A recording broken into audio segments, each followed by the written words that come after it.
अस्सलाम वालेकुम स्टूडेंट। तो आज का हमारा टॉपिक है गैसेस एक्सचेंज इन लंग्स, गैसों का तबादला फेफड़ों में। आइए पढ़ते हैं। We know that alveoli are thin walled and have a network of capillaries.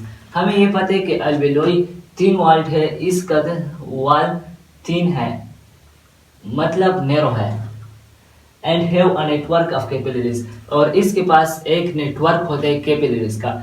मैंने एयर पैसेजवे में अल्वेओलाई का डिटेल वीडियो बनाई है, आप हमारे चैनल को विजिट करें और वहां से ये अल्वेओलाई की टॉपिक को देख सकते हैं। There are sites for gases exchange. Alveoli जो होते हैं ये साइट्स होते हैं किस चीज के लिए? Gases exchange. मतलब साइट्स का इधर क्या मतलब है? जगह। ये जगह प्रोवाइड करते हैं गैसेस एक्सचेंज के लिए। The blood which enters the capillaries has a low concentration of oxygen।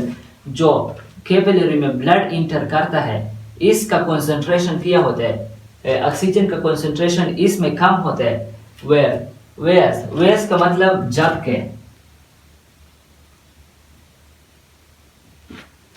Whereas inhaled air present in the alveoli has a higher oxygen concentration। जबकि हमने जो एयर इनहेल की है, अपने अंदर ली है, उसका कंसंट्रेशन जो है और वो एल्वेओलाई में होती है, उसका कंसंट्रेशन जो है वो हाई होता है। Therefore oxygen from alveoli diffuses into capillaries. इसलिए ऑक्सीजन जो है वो डिफ्यूज करते हैं एल्वेओलाई से कैपिलरी में। डिफ्यूज का मतलब दाखिल हो जाना। Similarly, the carbon dioxide concentration in blood present in the capillaries। इसी तरह कार्बन डाइऑक्साइड का concentration ब्लड में जो कैपिलरी में होता है is more than the that of alveoli. वो किस चीज के कंसंट्रेशन से ज्यादा होते हैं? अल्वेओलाई को कंसंट्रेशन में। अल्वेओलाई में किस चीज के कंसंट्रेशन है? CO2 से, कार्बन डाइऑक्साइड के। Therefore carbon dioxide diffuses out of blood and into the alveoli. इसलिए कार्बन डाइऑक्साइड अल्वेओलाई से बाहर जाता है, ब्लड से बाहर जाते हैं और अल्वेओलाई में दाखिल हो जाता है। आइए हम डायग्राम की तरफ।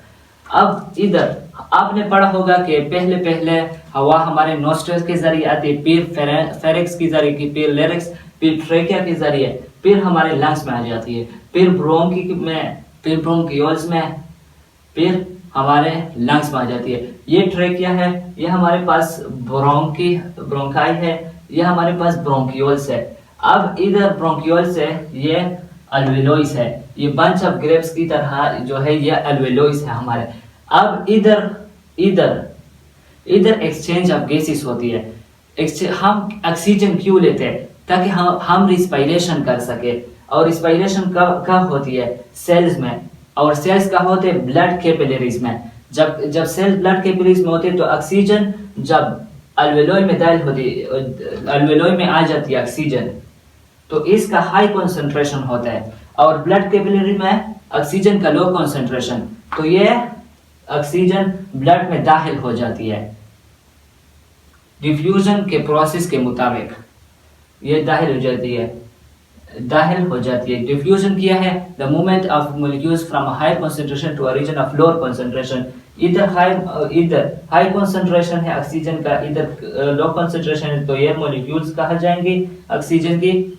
ब्लड कैपिलरी में। इसी तरह CO2 का प्रोसेस भी होते हैं। ब्लड कैपिलरी में CO2 की कंसंट्रेशन, कार्बन डाइऑक्साइड की कंसंट्रेशन ज्यादा है और अल्वेओलाई में कम है। ये हमारे पास अल्वेओलाई है और अल्वेओलाई में कम है।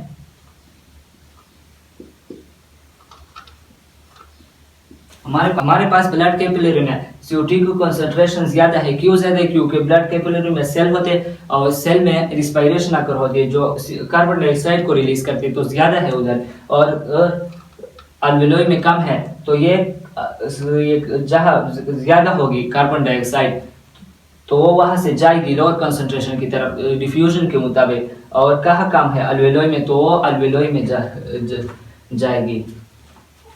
उम्मीद है आप ये लेक्चर समझ गए होंगे। मैं आपसे गुजारिश करता हूँ कि मेरे चैनल को सब्सक्राइब करें और बेल नोटिफिकेशन दबाएं। शुक्रिया, वस्सलाम।